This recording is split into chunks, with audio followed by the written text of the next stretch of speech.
The sky above Vareth burned.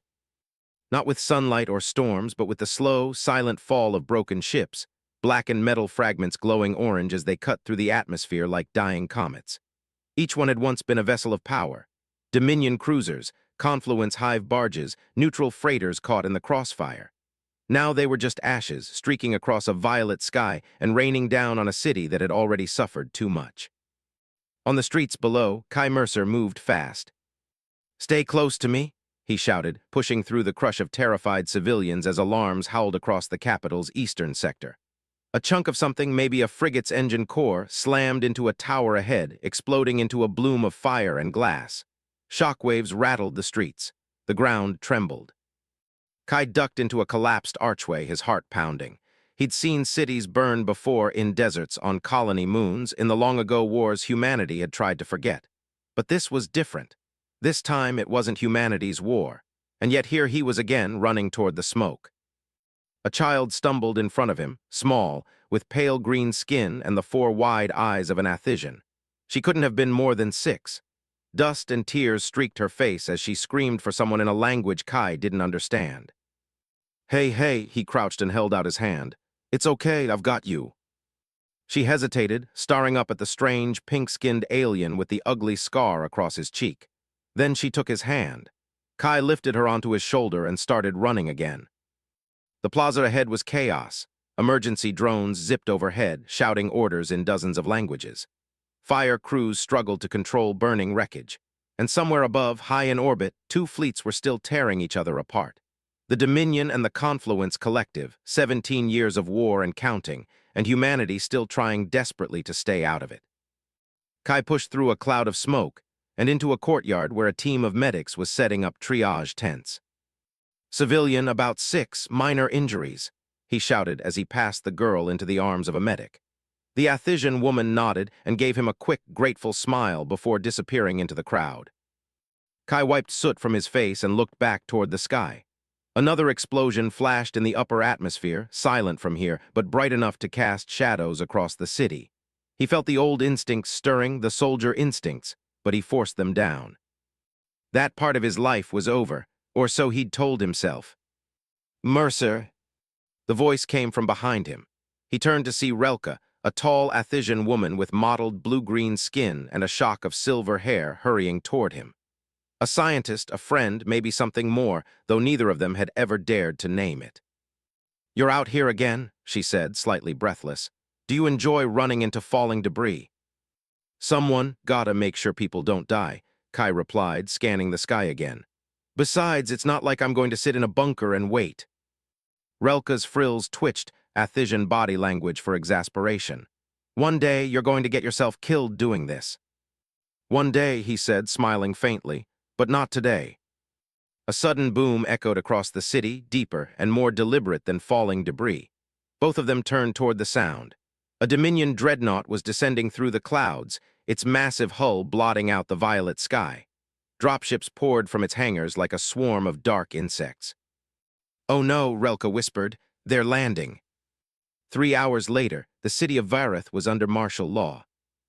The Dominion banners, blood-red with the sigil of the coiled serpent, hung from government towers. Armored troops patrolled the streets in precise formations. Loudspeakers announced curfews and decrees in cold, mechanical tones. Kai watched it all from the balcony of his workshop in the Undercity.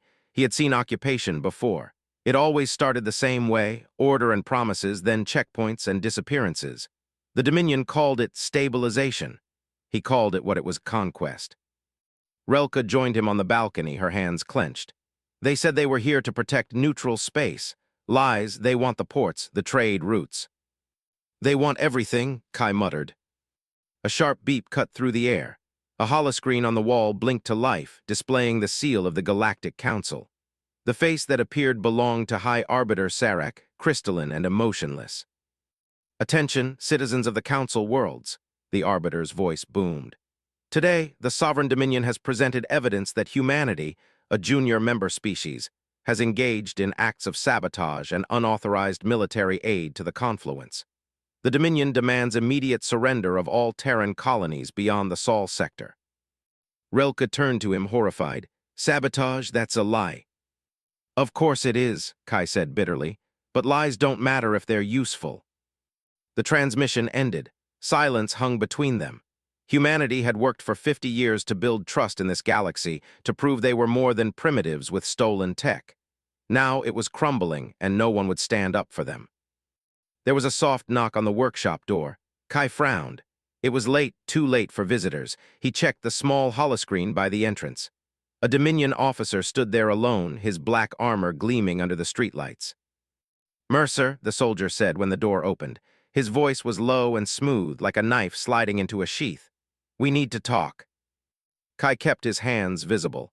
"I'm just an engineer. What could the Dominion possibly want from me?" "Information," the officer said simply. "We know you have connections to Terran intelligence. We know you've been in contact with resistance networks.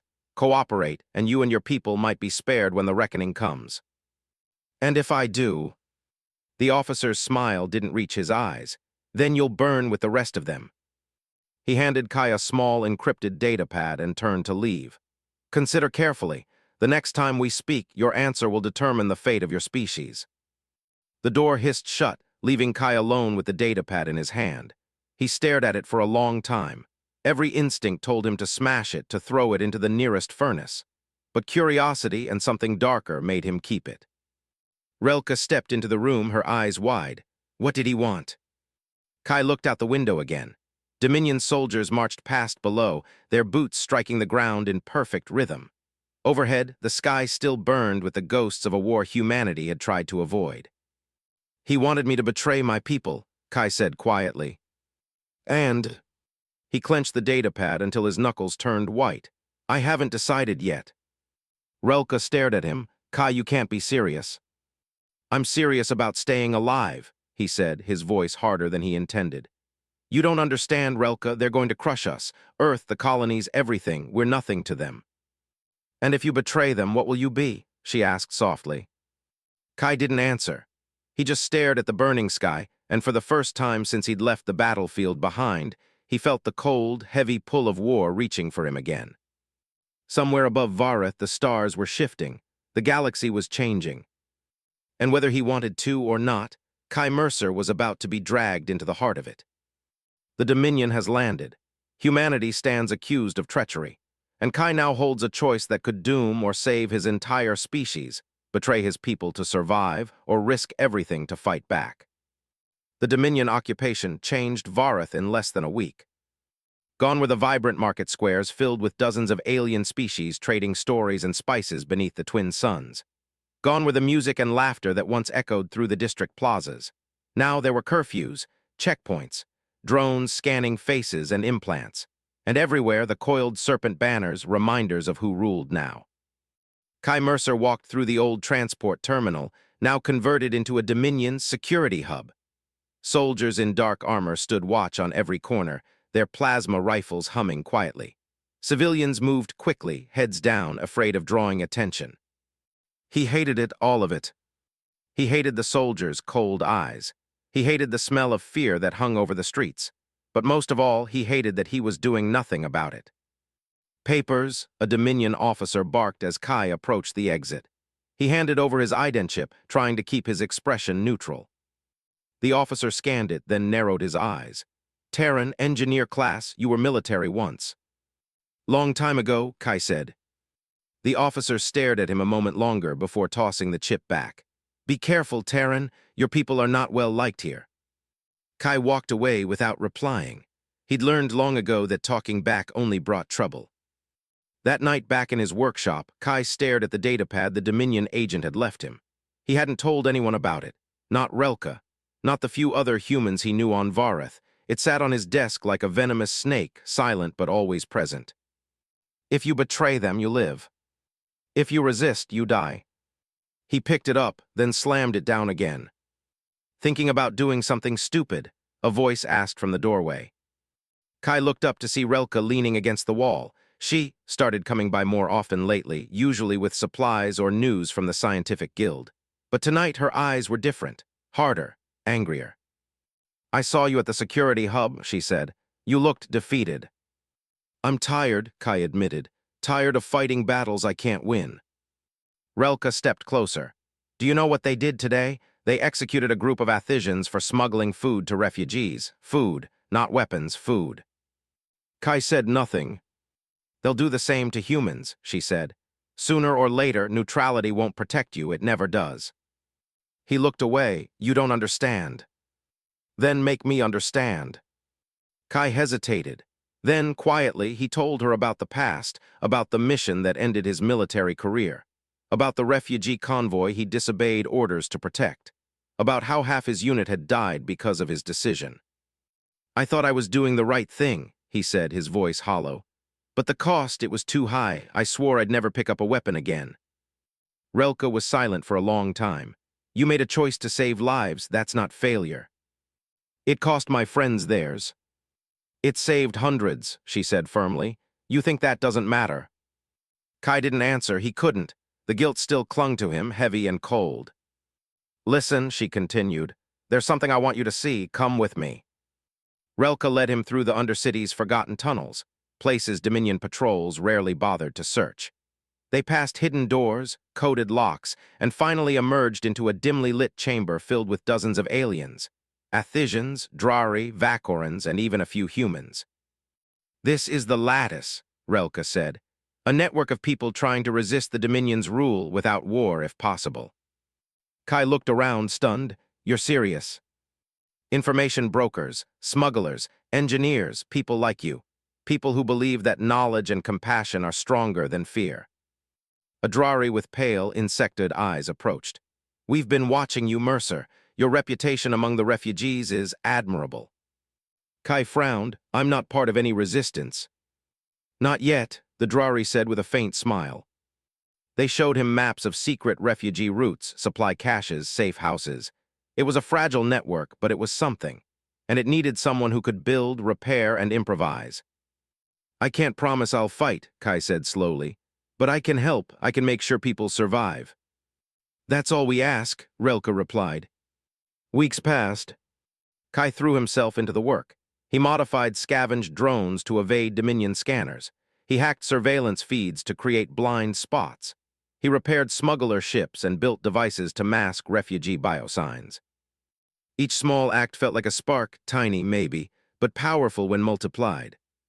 But sparks alone couldn't stop an empire. One night, Kai returned from a mission to find Relka waiting at his workshop door, her face pale and tight. They arrested Taran, she said, her younger brother. They say he was helping refugees. They're taking him to the central detention complex. Kai felt his chest tighten. Dominion detention complexes weren't prisons. They were graves with walls. When, he asked. They're moving him tomorrow. They went that night. Kai, Relka, and two others from the Lattice, a Vakoran hacker and a human medic, slipped through the city's underbelly under the cover of darkness. Dominion patrols swept the streets above, but down here the tunnels were theirs. The detention center loomed ahead, a fortress of steel and shields. But Kai had studied its design for weeks. He knew its weaknesses. Security grid cycles every 90 seconds, he whispered, crouched behind a maintenance hatch. When it does, we move. The grid flickered, they slipped inside. The halls were cold and sterile, humming with energy fields and surveillance drones. They moved like shadows, disabling cameras, bypassing locks. Twice, Dominion patrols passed within meters, but Kai's team avoided detection. They reached the holding cells. Relka found Taran bruised but alive and hugged him fiercely. But before they could escape, alarms blared. Security breach, Sector 14. They ran. Gunfire echoed through the corridors as Dominion soldiers swarmed in. Kai ducked behind a support pillar and returned fire with a stolen plasma pistol, his hands shaking. It was the first time he'd pulled a trigger in years. They fought their way to an exit shaft, but more troops blocked the path. Kai tossed a flash charge, blinding them long enough to escape into the tunnels below. They didn't stop running until they reached the Undercity. Taran was safe, they were alive, but Kai knew things had changed. The Dominion would investigate, they would search, and sooner or later they would trace it all back to them. 2 days later, the galaxy changed forever. Kai was repairing a broken comm relay in the Lattice's safe house when the broadcast hit every channel, every screen, every implant, every feed. Breaking news, The human colony of New Johannesburg has been bombarded from orbit. Casualty estimates exceed 2 million. The room went silent. Kai dropped his tools. Relka's hands covered her mouth. Terran sank into a chair, his face pale. The report continued, each word a hammer blow.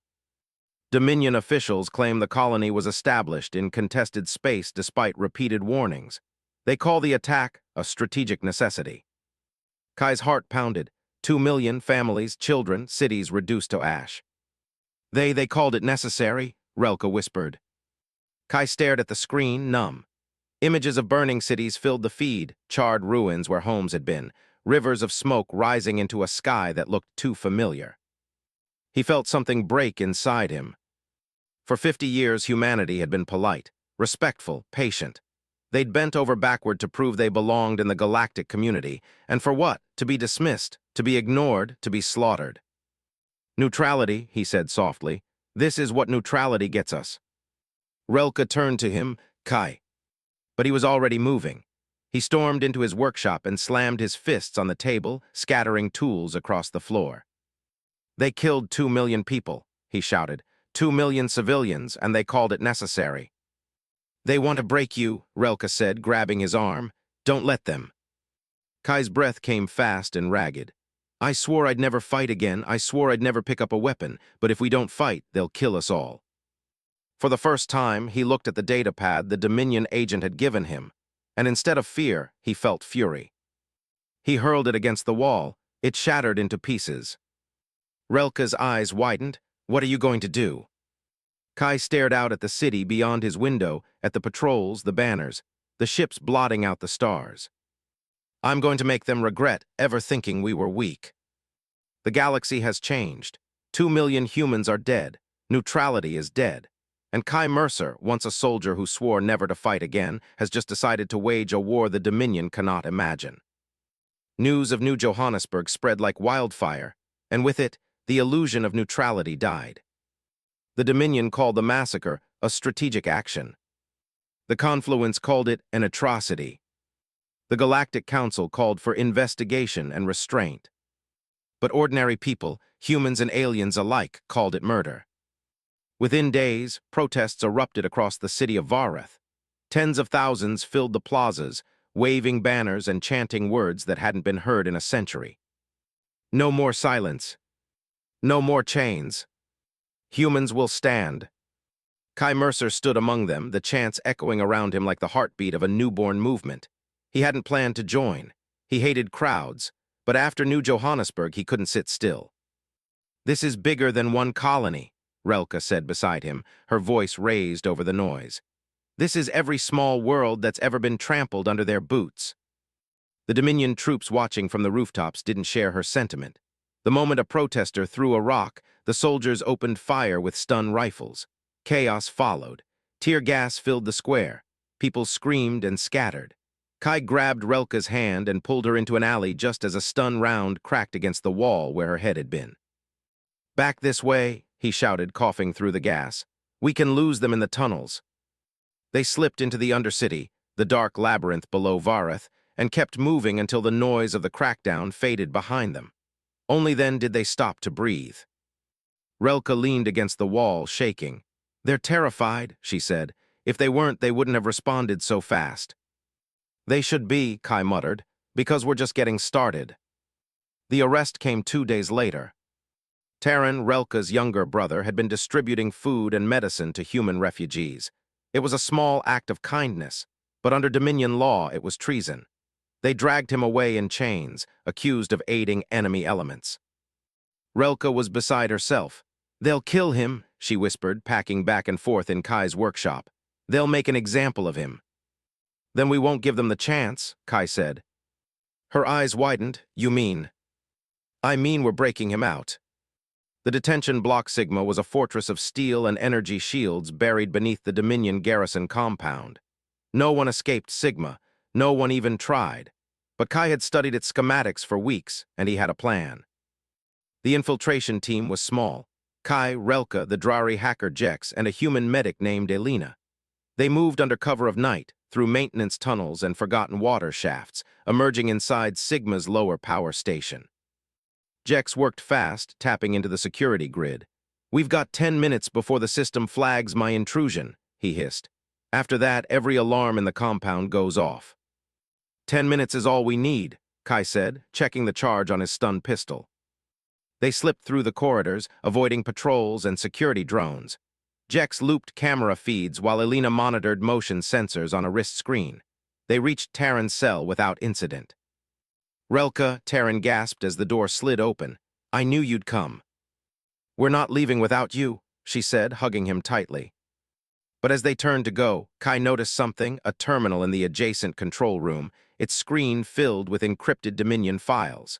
And one label caught his eye. "Project Eclipse Evidence Archive." "What is this?" he muttered, stepping inside. "Kai, we don't have time," Relka began. 2 minutes, he said, plugging in a data spike. "If I'm right about this, it's worth the risk." The files decrypted faster than he expected, and what he saw made his blood run cold. False flag operations, fabricated intelligence, staged attacks. The Dominion had been manufacturing evidence to frame humanity, destroying their ships, sabotaging their colonies, even killing their own civilians to justify retaliation. It was all there, every atrocity, every lie. Kai Jex hissed, "Time up." He yanked the data spike free and shoved it into his belt. "Let's move." They barely made it out. As they reached the tunnel exit, alarms screamed through the facility. Drones swarmed. Soldiers flooded the corridors. Blaster fire followed them down the maintenance shaft. "Go, go, go," Kai shouted as they ran through the Undercity, Terran limping from an injured leg. Elena dragged him along while Relka covered their retreat with stolen grenades. They burst into the night, gasping for air as the Dominion lockdown spread across the city. But they were alive, and they had something more valuable than freedom, the truth. 2 nights later, the files hit the galaxy. Jex and the Lattice broadcast the evidence across thousands of communication channels. It spread like fire, shared, copied, analyzed. Dominion crimes laid bare for all to see. The fabricated proof, the orchestrated massacres, even orders directly signed by High Command. Some believed it immediately, others called it propaganda. The Council called for an investigation that would take several months. But the spark had been lit, and it could not be contained. On dozens of worlds, protests grew into riots. Refugee groups turned into resistance cells. And across the human colonies, something deeper stirred: anger, grief, and a cold, focused determination. Kai didn't get to see the reactions. The Dominion struck back before dawn. He woke to the sound of boots and breaking glass. His workshop door exploded inward. Soldiers poured in, shouting commands. Kai reached for his pistol but was slammed to the ground before he could aim. "Hands where we can see them," one soldier barked, forcing his face into the floor. Another rifle butted him across the jaw, stars exploding behind his eyes. "Where is the Athisian?" the commander demanded. Kai spat blood. "Which one?" "The traitor scientist, Relka." "I don't know," he lied. The rifle slammed into his ribs this time. "You're lying. We traced the broadcast here. You were part of it." They dragged him into the street, his wrists bound behind his back. Dominion banners fluttered overhead, mocking him. Neighbors stared from their windows, some fearful, some sympathetic, all silent. A transport shuttle waited at the corner, its cargo bay open like a hungry mouth. "Where are you taking me?" Kai asked. "Interrogation," the commander said coldly, "and then trial if you survive the first part." Kai's heart pounded. He knew what interrogation meant. People didn't come back from Dominion interrogation centers. But as they shoved him toward the shuttle, a voice cut through the noise. "Stop." He turned his head just enough to see Relka, standing at the end of the street, her hands raised. "Let him go," she shouted. "I'm the one you want." "No," Kai shouted, struggling against his captors. "Don't." But the soldiers were already moving. They swarmed her, knocking her to her knees. One slammed a stun collar around her neck.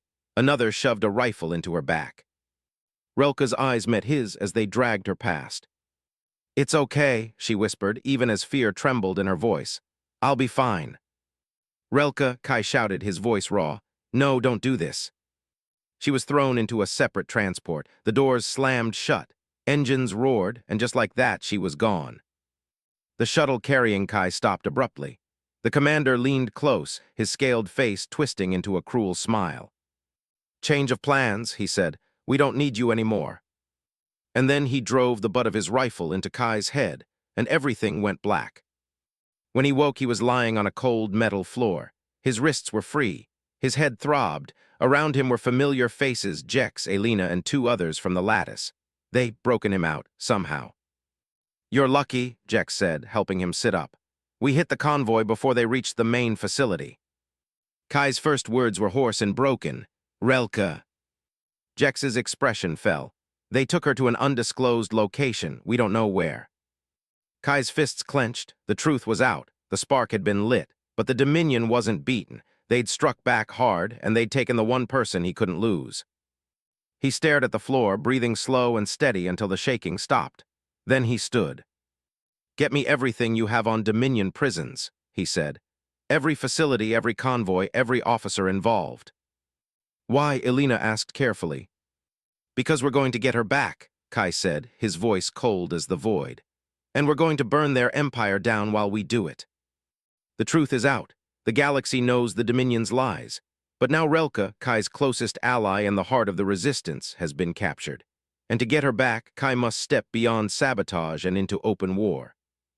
The resistance had always been a whisper. Now it roared. Every day since Relka's capture, more worlds rose in protest. Dominion patrols vanished in ambushes. Supply lines were sabotaged. Communications relays were hijacked and filled with messages of defiance. And behind it all, one name kept appearing on encrypted channels, passed quietly from rebel to rebel. Kai Mercer. But Kai didn't care about his growing legend. All he cared about was finding Relka. "She's being held at a black site," Jex said, spreading a holomap across the table in the safe house. The hologram showed a massive Dominion installation buried in the mountains far from Vareth city centers. Facility designation, Obsidian Spire, off the books. No council oversight, no legal records. "How certain?" Kai asked. 87%, Jex replied. "We intercepted a convoy manifest listing an Athisian scientist transferred under special classification. It matches her profile." Kai studied the map. The spire was heavily fortified, layered shields, orbital guns, drone swarms. A direct assault would be suicide. "We can't do this alone," he muttered. "We're not alone," Jex said, exchanging a glance with Elena. "There's someone you should meet." The transport ship was old and unmarked, its hull pitted from decades of micrometeorite impacts. Kai followed Jex through a hidden docking tunnel into its dimly lit interior. The air smelled of oil and ozone, familiar, almost comforting. A door slid open. Inside stood 4 humans in combat armor, each bearing the emblem of the Terran Defense Directorate, the shadow organization humanity pretended didn't exist. "Mercer," said the man at their head. His hair was silver, his jaw scarred. "Captain Elias Dre, TDD Special Operations." "I thought Earth was staying out of the war," Kai said carefully.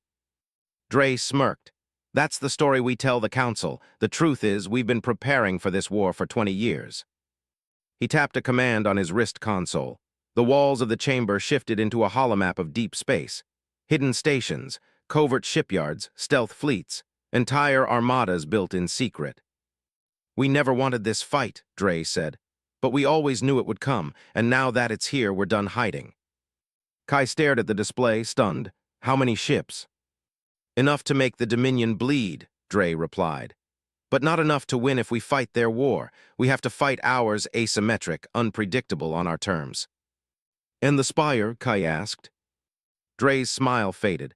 "We're planning an infiltration strike. Small team, fast, in and out before they know we're there, but we'll need your intel and your skills."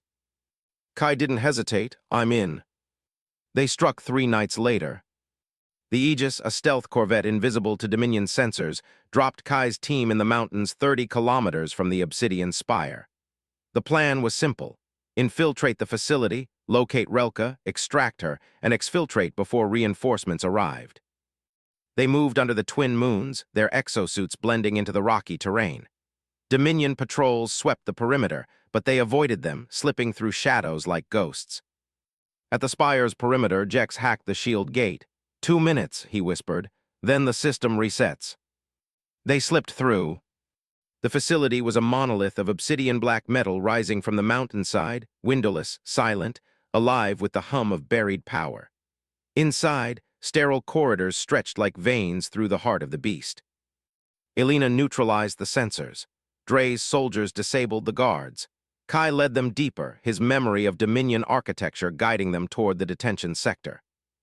They found her on the 4th level, restrained in a containment field, bruised, weakened, but alive. "Relka," Kai whispered, deactivating the field. Her eyes fluttered open. "Kai, you came." "Of course I did," he said, lifting her gently to her feet. "We're going home." But as they turned to leave, alarms screamed through the facility. "They know we're here," Jex shouted. "Security teams inbound." "Move," Dre barked. They ran. The corridors became a storm of blaster fire and explosions. Dominion soldiers poured from every side, their rifles spitting blue plasma. Kai fired back, his aim deadly precise despite the chaos. 1 shot, 2, 3. Every pull of the trigger felt like shedding another layer of his past, the part of him that swore he'd never fight again. "Elevator shaft ahead," Elena shouted. They dived inside, rappelling down as alarms echoed above. The shaft opened into a maintenance bay, their extraction point. But as they reached it, a new sound filled the air. A deep, rhythmic thrum, the sound of warships descending. "Dropships inbound," Jex said, checking his scanner. "Too many to fight." Dre looked to Kai. "We hold them off, you get her out." "No," Kai said, "we all go." Dre's expression softened. "You don't get it. If we die here, the Directorate stays secret. If we're captured, Earth's involvement is exposed before we're ready. This is bigger than us." Kai shook his head. "I'm not leaving you." Dre shoved a detonator into his hand. "You are. That's an order, Sergeant." Kai froze. It had been years since anyone called him that. Dre grinned faintly. "It's been an honor, Mercer. Go make them pay." Kai hesitated only a moment before grabbing Relka and running for the evac tunnel. As they climbed aboard the extraction shuttle, the mountain shook. The spire exploded behind them in a blinding plume of fire, the Directorate team's final act of defiance. They made it back to orbit. Relka was safe, but the cost was heavy. Kai stared out the viewport as the Aegis cloaked and slipped into deep space. Below, the Dominion's mountain fortress burned, and with it, any hope of staying in the shadows. "We just painted a target on humanity," Elena said quietly. "Good," Kai replied. "It's time they knew we're not prey." They returned to Vareth as heroes among the resistance. The evidence Kai had stolen months ago now combined with the proof of Dominion torture and executions from the spire. Public opinion shifted. Entire species began to question their allegiances. Some even pledged covert aid to humanity. The Dominion's response was swift and brutal. A week later, the galaxy woke to a message broadcast across every channel. A towering Dominion general filled the screen, his scaled face twisted in fury. "Humanity has violated every treaty. They have attacked a lawful facility, murdered our citizens, and waged war without declaration. Their treachery will not go unanswered." Then the image changed, a tactical map of Sol's space. "Earth will fall," the general declared, "and with it the human stain will be wiped from the stars." A countdown appeared beneath the map. Fleet deployment, 31 standard days. Estimated invasion force, 5,000 warships. Silence filled the room as the broadcast ended. Jex swore softly. Elena's face went pale. Even Relka, always the optimist, looked shaken. "They're really going to do it," she whispered. "They're going to burn your homeworld." Kai said nothing. He just stared at the countdown, his hands clenched into fists. For centuries, humanity had been mocked, ignored, treated as children stumbling among the stars. They had bowed, they had begged, they had tried peace.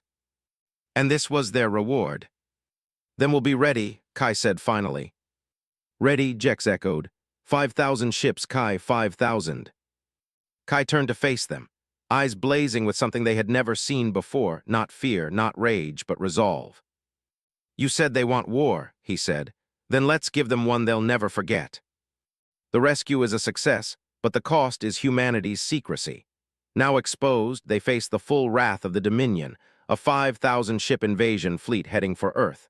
The countdown to humanity's greatest battle has begun. The countdown ticked away like a heartbeat. 31 days, then 20, then 10. And on the morning of the 31st day, when the twin suns of Sol burned bright above a blue and green jewel of a planet, the Dominion came.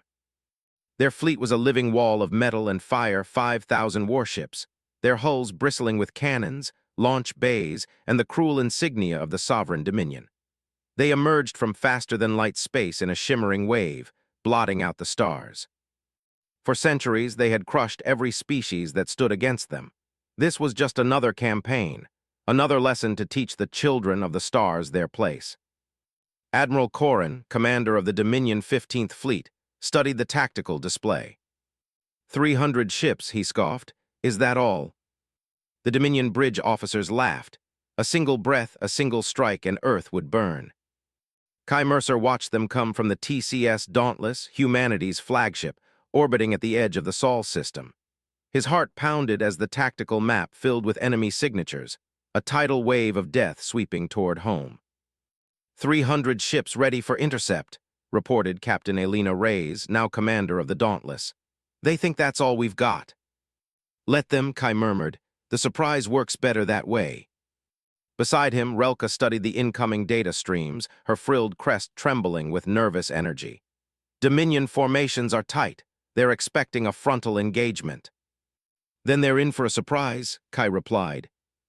The Dominion fleet advanced in perfect formation, a wall of dreadnoughts in the center, cruisers and carriers forming a deadly spearpoint. It was the same strategy they had used for centuries, predictable, efficient, unstoppable. At least until today.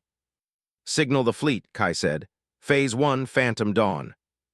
300 human ships moved into position. They did not line up for a traditional battle. They scattered. They broke formation. They disappeared behind moons, asteroids, orbital debris fields. Dominion sensors struggled to track them. They had never seen an enemy refuse to engage directly. Cowards, Admiral Corrin hissed. They run from us. Sir, his tactical officer said, we're detecting movement, multiple small contacts, unclear origin. Corrin frowned. Explain. Then the first missile salvo struck. It came from above, below, behind, from nowhere. Thousands of missiles screamed out of hiding, weaving, and dodging like living things. They slammed into Dominion ships, punching through shields, tearing through armor. Entire destroyers vanished in blossoms of plasma and twisted metal. Return fire, Corrin roared. But the enemy wasn't there anymore. Phase 2, Kai said calmly, Ghost Knife. Human ships emerged from stealth, not in grand fleets but in swarms, groups of 4 or 5 darting in and out of Dominion lines. They struck from impossible angles, crippling engines, targeting weak points, vanishing before the Dominion could retaliate. A single destroyer, TCS Valiant, rammed a Dominion battleship head-on, detonating its reactor and vaporizing both vessels. Another group used asteroids as cover, slingshotting around them to ambush cruisers from behind. Dozens of Dominion ships died without ever seeing their attackers. Corrin's perfect formation began to unravel. Break formation, he shouted. Regroup into defensive clusters. Negative, sir, cried his comms officer. They're disrupting our communication network. Orders are being falsified. Some ships are retreating, others are firing on friendlies. Corrin slammed a clawed fist onto the console. How are they doing this? On the Dauntless, Relka smiled faintly. Your cyber teams are inside their systems. Every Dominion comm protocol we studied for 50 years is paying off, Kai said. They never changed a single encryption key. That's arrogance, she said softly, and now it's killing them. By the 3rd hour of battle, chaos ruled the void. Dominion ships burned. Entire battle groups were shattered. And still the humans pressed the attack, relentless, unpredictable, merciless when they had to be. Kai stood in silence, watching the tactical board. Status, he asked. Enemy losses, 2,300 ships destroyed or disabled, Elena reported. Ours, 950. Kai's chest tightened. Nearly 1,000 ships gone, tens of thousands of lives, but the impossible was happening. We're winning, he whispered. Admiral Corrin stared at the battle map in disbelief. This wasn't war, this was slaughter, and he was the one being slaughtered. Retreat, he rasped. Order a retreat, regroup beyond the asteroid belt. Sir, his first officer said, half our ships can't jump, engines disabled. Then abandon them, Corin growled. We'll rebuild, we'll. Contact, shouted a sensor tech. Massive energy surge, thousands of signatures, human ships emerging from stealth. Corin turned to the viewport. There, rising from the shadows of the asteroid belt, from the dark sides of moons, from cloaked orbital platforms, came the rest of the human fleet. 12,000 ships. Corin's breath caught. Impossible. But it was true. Humanity had been building in secret for 50 years. They had hidden fleets in asteroid belts, disguised shipyards as mining colonies, constructed warships beneath the surfaces of their moons. And now, every last one of them had come to fight. Full attack, Kai ordered, no quarter. The final phase of the battle was pure chaos. Dominion ships tried to flee but were cut down. Their dreadnoughts, once symbols of unstoppable power, fell under concentrated railgun fire. Human fighters swarmed carriers like angry hornets, tearing them apart from within. Human tactics were unlike anything the Dominion had ever faced. They hacked enemy targeting systems. They used decoys and false sensor ghosts to lure ships into kill zones. They sacrificed damaged vessels by ramming them into cruisers. Every Dominion doctrine, every strategy they had used to dominate the galaxy, crumbled under the weight of human unpredictability. Corin's flagship shook under repeated impacts. Fires raged across the bridge. Half his command crew was dead. Signal the fleet, he croaked. All ships retreat. But it was too late. Of the 5,000 ships he had brought, fewer than 200 escaped into faster-than-light space. The rest were wreckage, scattered across the void like ashes on the wind. The Battle of Sol was over. Humanity had won. Cheers erupted across the bridge of the Dauntless. Crew members embraced. Some wept. Others simply stared at the wreckage in disbelief. They said we couldn't win, Elena whispered. They said we'd be wiped out in hours. Kai didn't smile, he couldn't. Count the names, he said quietly. Every ship we lost, every person who didn't come home, will remember them. Relka touched his shoulder gently. They died for something greater. Today the galaxy saw the truth. Humanity is not prey. Humanity is not weak. Kai nodded, but his thoughts were already racing ahead. This was just the beginning, he said. The Dominion won't forgive this. They'll come back with more. And he was right. 2 weeks later, Dominion agents unleashed a weapon on the human colony of New Horizon, a virus engineered to attack human DNA. It swept through the population in days. 40 million people dead. Not soldiers, not combatants, farmers, children, entire families erased from existence. When the news reached Earth, the planet erupted in rage. Billions filled the streets, screaming for vengeance. Politicians demanded retaliation. Military leaders proposed a strike on the Dominion homeworld, the deployment of planet-killer weapons that could burn entire worlds to ash. An eye for an eye, one general said. They will never stop unless we erase them. Kai stood before the Terran assembly, the eyes of the world upon him. If we do this, he said, voice shaking, we lose more than they ever could. We lose who we are. Then what do you propose? Someone shouted. How many more must die before we stop them? Kai stared at the screen showing the dead of New Horizon. Faces, names, lives stolen by hatred. I don't know, he whispered. But I know this, revenge won't bring them back. It will only destroy us too. Later that night, as Earth mourned and the galaxy held its breath, a message arrived from deep within Dominion space. A group of high-ranking officers wanted to meet. They claimed the Dominion was fracturing, that not all of them supported the genocide, that they had a plan to end the war without annihilation. Kai stared at the encrypted message, his reflection ghosted over the words. It could be a trap, it could be the one chance for peace. Either way, the next move would change everything. Humanity wins the impossible, but the Dominion's cruelty escalates. 40 million dead. The call for vengeance rises, and in the midst of fury, a mysterious message arrives, offering a different path. The faces haunted Kai in his sleep. Men, women, children, all of them gone, erased by a weapon designed to kill only humans. 40 million lives snuffed out in days, the largest act of genocide in recorded history. And the galaxy had done nothing. The Dominion called it a military necessity. The Galactic Council issued strong condemnations and then returned to their debates. Neutral species held vigils, then turned their eyes away. Only humanity burned. Cities on Earth swelled with furious crowds.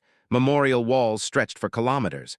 Recruitment stations overflowed with volunteers. Everywhere Kai looked, there was one message shouted from a billion throats. Burn them all. The Terran Assembly met in a secure chamber on Luna, deep beneath the silver-gray soil. It was the most important meeting since humanity had joined the Galactic Council.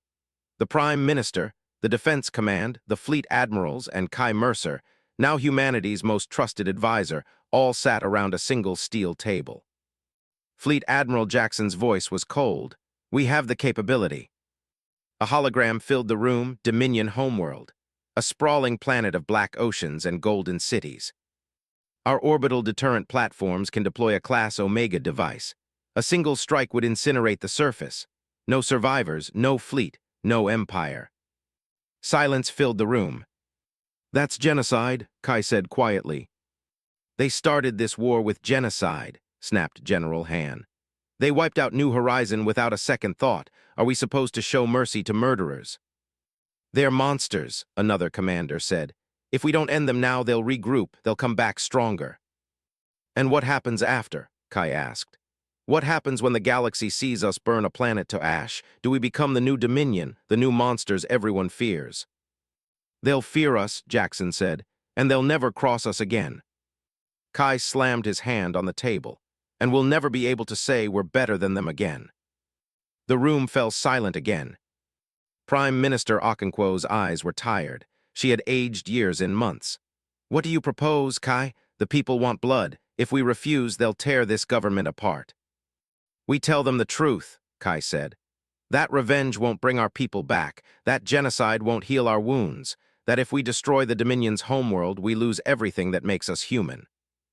And if they don't believe you? Jackson asked. Kai looked around the room at the faces of people he'd known for years, people who had fought and bled and sacrificed everything. Then I'll make them believe. 3 days later, an encrypted transmission arrived from deep Dominion space. It was short, simple, and impossible. We are not all your enemies. We want this war to end. Meet us. The message was signed by 3 Dominion High Command officers, General Thrauz, Admiral Vinhir, and General Seshka. All of them long-serving, all of them powerful. All of them, if intelligence was to be believed, disgusted by the genocide. They could be lying, Relka warned. They probably are, Elena said. They might also be our only chance, Kai replied. The meeting was arranged on Station Ecliptica, an abandoned trading outpost floating in the shadow of a dying star. No fleets, no armies, just one human shuttle and one Dominion transport. This is insane, Elena said as they docked. If it's a trap, we're dead. If it's not, Kai said, we might save billions. The airlock hissed open. 3 Dominion officers waited inside. Their scales were dulled with age, their eyes weary. They did not draw weapons, they did not posture. Ambassador Mercer, said General Thrauz, thank you for coming. I almost didn't, Kai said. Your people murdered 40 million civilians. Thrauz lowered his gaze. And many of us believe it was an atrocity. It was ordered by High Commander Kashidar, brother to Ambassador Katak. He acts without oversight. He believes this war must end with humanity's extermination. Then stop him, Kai said coldly. We can't, Admiral Vinhir said.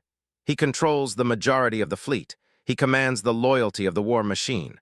But we believe we can remove him if we have your help. Kai narrowed his eyes. You want me to help you stage a coup? We want peace, Thrauz said. But as long as Kashidar lives, there will be no peace. They laid out their plan.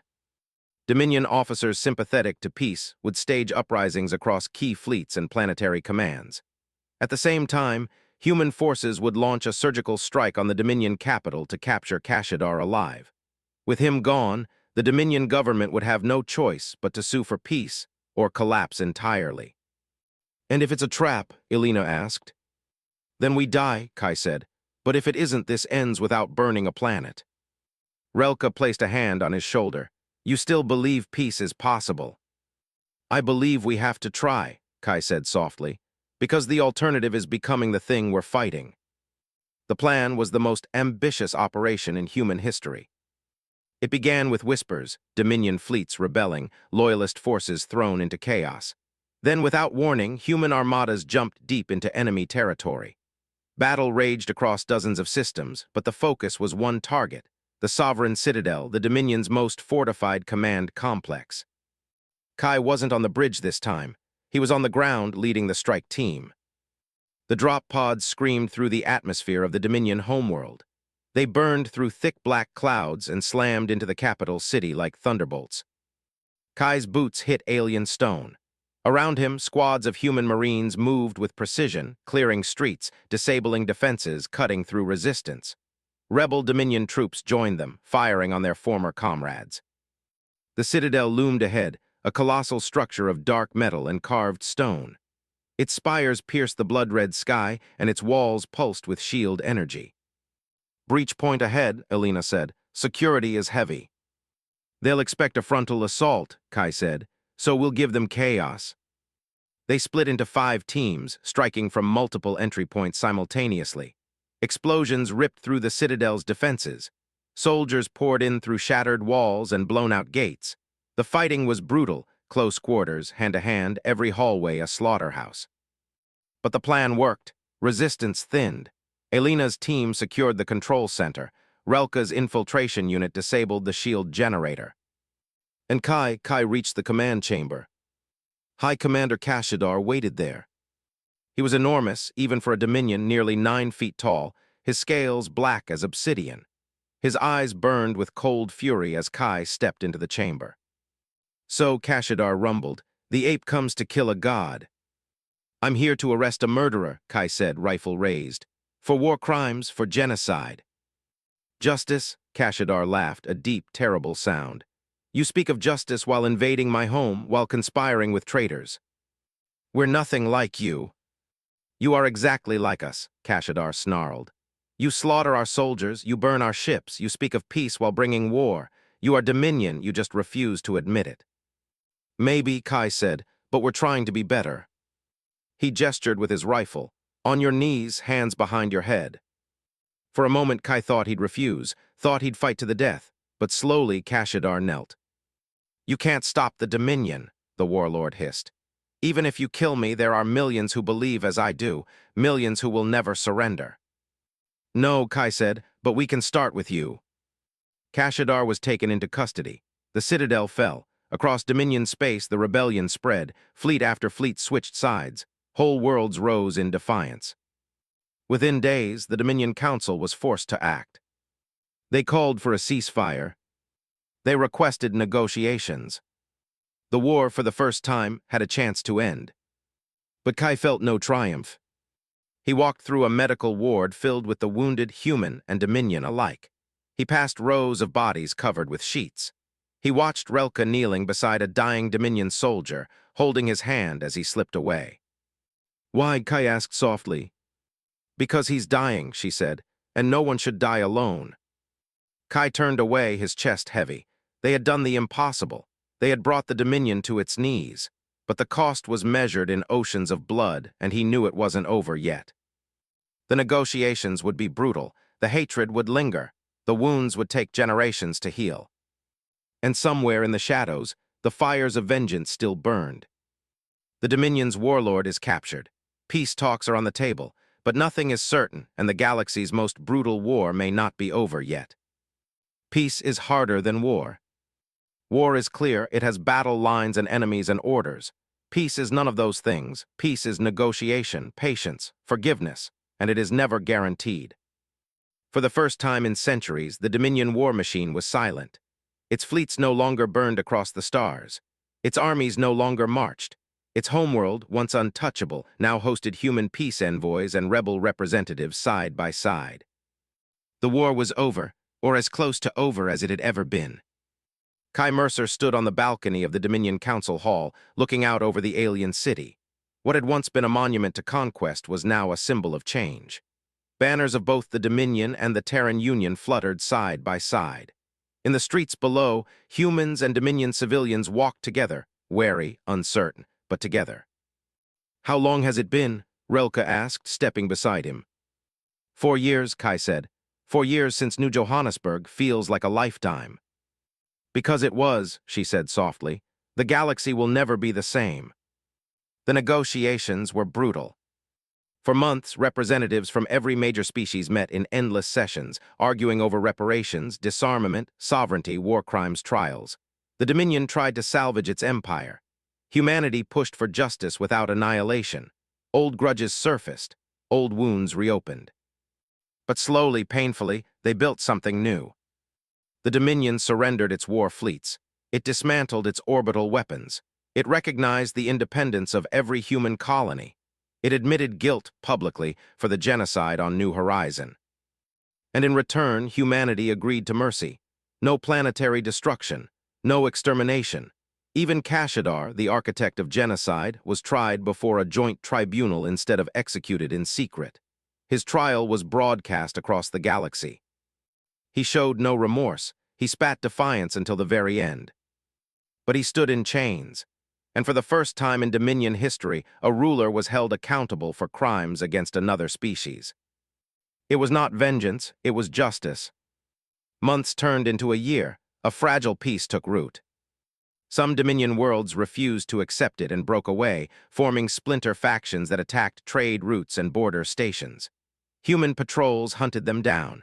Rebel fleets clashed with loyalists. But it was no longer a war of annihilation. It was the slow, messy work of rebuilding.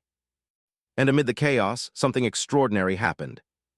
Humans and Dominion soldiers began serving together, first as peacekeepers, then as allies. Scientists shared technology. Engineers worked side by side to rebuild cities. Refugees from both sides resettled on new worlds together. Relka spearheaded a cultural exchange program, the first of its kind, pairing human students with Dominion mentors, Dominion scholars with human researchers. It was awkward, it was imperfect, but it worked. And little by little, the hatred that had fueled centuries of bloodshed began to fade. The galaxy had changed, and so had Kai. He was no longer a soldier, no longer a fugitive, no longer a symbol of resistance. He was something else now, a negotiator, a builder, a teacher. He traveled from world to world, speaking not of vengeance but of responsibility, not of victory but of survival. But the scars never left him. Sometimes in the quiet hours, he still saw the faces of New Horizon, still heard the screams from the spire, still tasted the dust of burned-out colonies, and sometimes he wondered if they had done the right thing, if mercy had been worth the cost. It was Relka who always reminded him. If we had chosen vengeance, she told him once, we would have ended the war faster, but we would have lost everything that made us worth saving. 2 years after the signing of the peace accords, the Galactic Council convened on Vareth, the same world where Kai had once lived as an outsider and criminal. Now, representatives from across the galaxy gathered there for a single purpose: the formation of a new order. The Dominion was gone. In its place rose the Conquered of Worlds, a coalition built not on conquest or dominance but on cooperation and shared destiny. Humans were not petitioners or guests. They were founding members. Kai stood at the podium before billions of viewers across the stars. I was born in a time when humanity was seen as weak, he said. When we were treated as children, tolerated, dismissed, ignored, we were told we did not belong among the stars. He paused, scanning the sea of faces, human and alien alike. But the truth is, we are children of the stars, all of us. We are born from them, we return to them, and they belong to no one species, they belong to us all. A hush fell over the chamber. We fought a war that nearly destroyed us because we forgot that simple truth, because we believed power was more important than compassion. But we have seen where that path leads, and we choose a different one. He took a deep breath. Humanity will never again kneel, but neither will we seek to rule. We will build, we will heal, and together, as children of the stars, we will rise. The chamber erupted in applause, thunderous, unending. Kai bowed his head and stepped back from the podium, his heart heavy and light all at once. That night on the balcony of the old Dominion Palace, now the seat of the conquered, Kai and Relka watched the stars. They'll write songs about you, she said, about the man who defied an empire. Kai chuckled. They'll forget me, and that's fine, as long as they remember us. Us, Humans, Athisians, all of us, what we built. She smiled. Do you think it'll last, the peace? Kai was silent for a long time. The stars stretched endless and bright above them, each one a story, a promise, a future waiting to be written. It won't last forever, he said finally. Nothing does. There will be new conflicts, new wars, new monsters. That's the nature of intelligent life. Then what's the point? She asked softly. The point, he said, is that we'll face them together, and every time we'll try to be better than we were before. Years later, children would learn about the War of the Stars in school. They would memorize the names of battles and treaties. They would recite the speech Kai Mercer gave on Vareth, but they would not feel the fear or the hate or the pain that had once ruled the galaxy. To them, the Dominion would be history. The war would be a story, and the stars would not be something to fear, they would be something to reach for. And somewhere, on a quiet world orbiting a golden sun, an old man named Kai Mercer would sit beneath a night sky filled with unfamiliar constellations and smile. Because humanity, stubborn, fragile, brilliant humanity, had done the impossible. They had risen from dust and obscurity. They had faced the might of empires. They had refused to kneel. They had shown the galaxy that compassion is not weakness, that mercy is not surrender, that hope is not naive. And they had proven once and for all that the children of Earth were truly children of the stars. Decades passed, the conquered endured, not without conflict, never without conflict, but with a shared understanding born from the ashes of war. On the anniversary of the Conquered's founding, a small probe launched from Earth toward the void beyond known space. It carried no weapons, no soldiers, only a message etched into titanium, written in 100 languages. We are the children of the stars. We are explorers, dreamers, builders. We come not to conquer, but to learn. And if you find this, know that you are not alone. The probe vanished into the dark. And somewhere light years away, something answered.